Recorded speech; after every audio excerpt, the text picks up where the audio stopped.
দানের রক্ত, সেই দানের রক্ত তো বিক্রি করা যায় না। দেশের আইনে রক্ত বিক্রির কোনো রকম সংস্থানই নেই। কেবল রক্ত প্রক্রিয়াকরণের জন্য নেওয়া যায় প্রসেসিং ফিটুকু। কিন্তু এই নিয়মের পরোয়া না করে ভয়ঙ্কর এক রক্তচোষা অর্থনীতি চলছে এই বাংলা জুড়ে। রক্তের প্রয়োজন হলে বেশিরভাগটাই যোগান দিতে হয় সরকারি ব্লাড ব্যাংকে, অথচ বেসরকারি ব্লাড ব্যাংকগুলোই বেশিরভাগ রক্তদান শিবিরগুলো চালায়। সেই রক্তই বেচে কামায় কোটি কোটি টাকা। দেখুন সেই রক্তচোষা অর্থনীতি কিভাবে কাজ করে। নিউজ 18 বাংলার এক্সক্লুসিভ।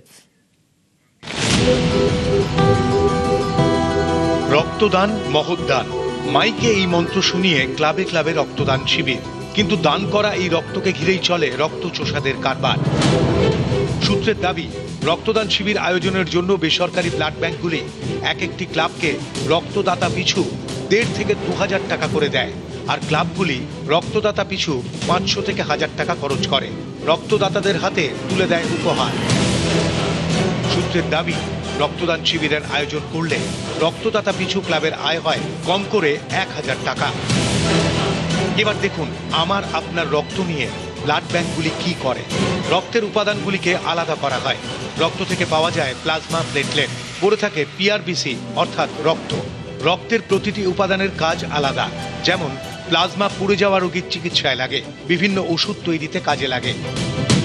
প্লেটলেট রক্ত জমাট বাঁধাতে কাজে লাগে। ডেঙ্গি আক্রান্তদের অনেক সময় প্লেটলেট লাগে, তখন তাকে রক্ত দেওয়ার মতো করে প্লেটলেট দিতে হয়। প্লাজমা, প্লেটলেট বের করে নেওয়ার পর পড়ে থাকে পিআরবিসি, এক কথায় রক্ত, যা রোগীর শরীরে দেওয়া হয়। সূত্রের দাবি, দান করা রক্তের এই 3টি উপাদানে বিক্রি করে মুনাফা লোটে রক্তচোষা বেসরকারি ব্লাড ব্যাংকের একাংশ। জীবনদায়ী রক্তের এই কালোবাজারে সবকিছুরই রেট চার্ট আছে। প্রথমেই ধরা যাক প্লাজমার কথা।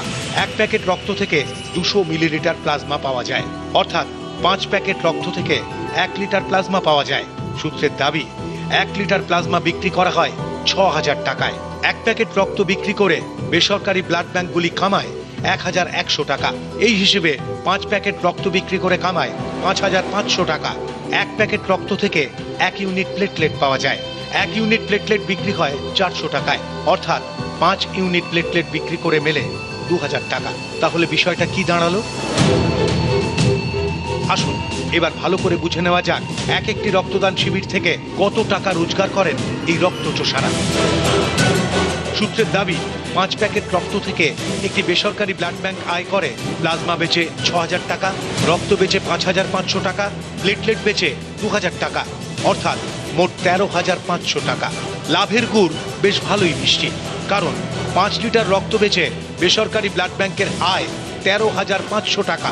5 লিটার রক্তের জন্য ক্লাবকে খুব বেশি হলে 10,000 টাকা দিতে হয়, অর্থাৎ 5 লিটার রক্ত বেচে বেসরকারি ব্লাড ব্যাংক লাভ করে 3500 টাকা। এই লাভের করি শুধুমাত্র বেসরকারি ব্লাড ব্যাংকগুলির ঘরেই ঢোকে না, রক্তদান শিবির করে লাভের গুড় খায় ক্লাবগুলো। রক্তদান শিবির আয়োজনের জন্য বেসরকারি ব্লাড ব্যাংকগুলি এক একটি ক্লাবকে রক্তদাতা পিছু প্রায় 2000 টাকা করে দেয়, আর ক্লাবগুলি রক্তদাতা পিছু 500 থেকে 1000 টাকা খরচ করে রক্তদাতাদের উপহার দিতে। এই হিসেবে রক্তদান শিবিরের আয়োজন করলে রক্তদাতা পিছু ক্লাবের আয় হয় 1000 টাকা, অর্থাৎ 100 জন রক্তদান করলে ক্লাবের লাভ প্রায় 1 লক্ষ টাকা। দান করা রক্ত বেচে কোটি কোটি টাকা কামায় বেসরকারি ব্লাড ব্যাংক, আর রক্তের চাহিদা মেটাতে গিয়ে চাপে পড়ে সরকারি ব্লাড ব্যাংক। সূত্রের দাবি, ক্লাবকে বেশি টাকা দেয় বলেই বেসরকারি ব্লাড ব্যাংকগুলি বেশি রক্তদান শিবির করতে পারে। 80% রক্তদান শিবির করে বেসরকারি ব্লাড ব্যাংক, মাত্র 20% করে সরকারি ব্লাড ব্যাংক। অথচ রক্তের দরকার হলে মাত্র 20% মানুষ বেসরকারি ব্লাড ব্যাংকে যান, বাকি 80%ই সরকারি ব্লাড ব্যাংকে যান। এভাবেই এ রাজ্যে চলে রক্তচোষা অর্থনীতি। নিউজ 18 বাংলা। আর রক্ত পাচার কাণ্ডে স্বাস্থ্য দপ্তরের তরফ থেকে রিপোর্ট তলব। স্বাস্থ্য দপ্তরের রিপোর্ট তলব এনবিটিসির, রিপোর্ট তলব জাতীয় রক্ত সঞ্চালন পরিষদের। ভিন রাজ্যে রক্ত প্লাজমা পাচারের অভিযোগ। রক্ত পাচার কাণ্ডে স্বাস্থ্য দপ্তরের রিপোর্ট তলব। আরো বিস্তারিত এই বিষয়ে জানাতে পারবে বিশ্বজিৎ, রয়েছে আমার সঙ্গে। বিশ্বজিৎ, দেখো, এনবিটিসি তারা রিপোর্ট তলব করেছে এবং জাতীয় যে তারা রিপোর্ট তলব করেছে রাজ্য থেকে। এর আগেই আমরা জানি যে রাজ্য থেকে এই যে বিভিন্ন প্রাইভেট যে সমস্ত ব্লাড ব্যাংক, বেসরকারি ব্লাড ব্যাংকের থেকে এই দুর্নীতি হয়েছে, আর্থিক দুর্নীতির এই তথ্য সেটা সেন্ট্রালে পাঠানো হয় এবং তারপর সেই আধিকারিকদের কাছ থেকে সেই রিপোর্ট পাওয়ার পর এই প্লাজমা এবং রোহিত রক্ত কণিকা কোথায় বিক্রি করা হয়েছিল, কালোবাজারি কোথায় করা হয়েছিল চড়া দামে, সেই সমস্ত তথ্যই প্লাজমা সহ রক্ত কণিকা সমস্ত বিষয়গুলোই 7 দিনের মধ্যে পুঙ্খানুপুঙ্খ তথ্য চেয়ে পাঠানো হয়েছে। অর্থাৎ জাতীয় ভাবে যে এর গুরুত্ব কতটা, অর্থাৎ রাজ্যে যে দুর্নীতি হয়েছে গত 6 মাসের যে তথ্য সামনে এসেছে, সেই তথ্যে যে দুর্নীতি হয়েছে সেই বিষয়টাই এবার কেন্দ্রীয়ভাবে যে গুরুত্ব দিয়ে দেখা হচ্ছে এই রিপোর্ট তলবের মাধ্যমে, সেটাই সামনে এলো। বেশ।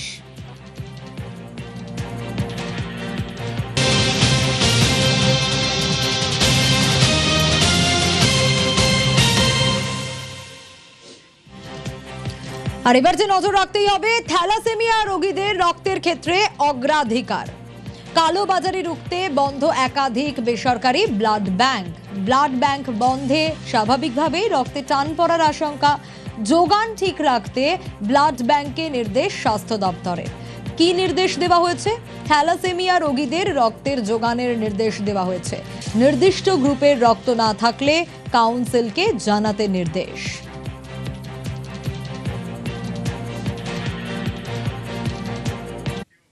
রক্ত পাচার কাণ্ডে স্বাস্থ্য দপ্তরের তরফ থেকে রিপোর্ট তলব। স্বাস্থ্য দপ্তরের রিপোর্ট তলব এনবিটিসির।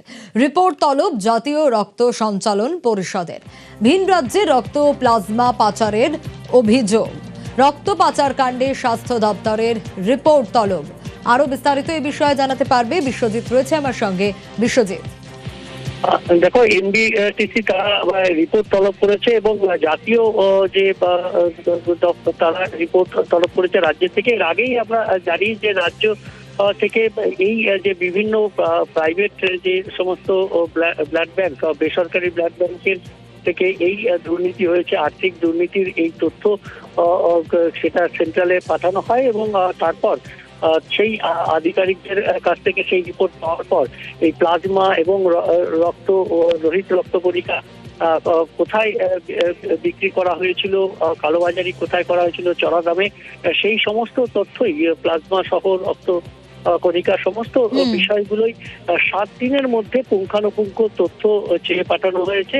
অর্থাৎ জাতীয় ভাবে যে এর গুরুত্ব কতটা, অর্থাৎ রাজ্যে যে দুর্নীতি হয়েছে গত 6 মাসের যে তথ্য সামনে এসেছে, সেই তথ্যে যে দুর্নীতি হয়েছে সেই বিষয়টাই এবার কেন্দ্রীয়ভাবে যে গুরুত্ব দিয়ে দেখা হচ্ছে এই রিপোর্ট তলবের মাধ্যমে, সেটাই সামনে এলো। বেশ।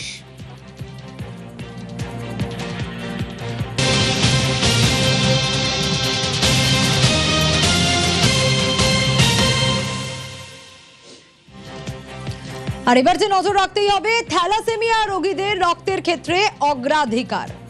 কালোবাজারি রুখতে বন্ধ একাধিক বেসরকারি ব্লাড ব্যাংক বন্ধে স্বাভাবিকভাবেই রক্তে টান পড়ার আশঙ্কা। যোগান ঠিক রাখতে ব্লাড ব্যাংকে নির্দেশ স্বাস্থ্য দপ্তরের। কি নির্দেশ দেওয়া হয়েছে? থ্যালাসেমিয়া রোগীদের রক্তের যোগানের নির্দেশ দেওয়া হয়েছে। নির্দিষ্ট গ্রুপের রক্ত না থাকলে কাউন্সিলকে জানাতে নির্দেশ।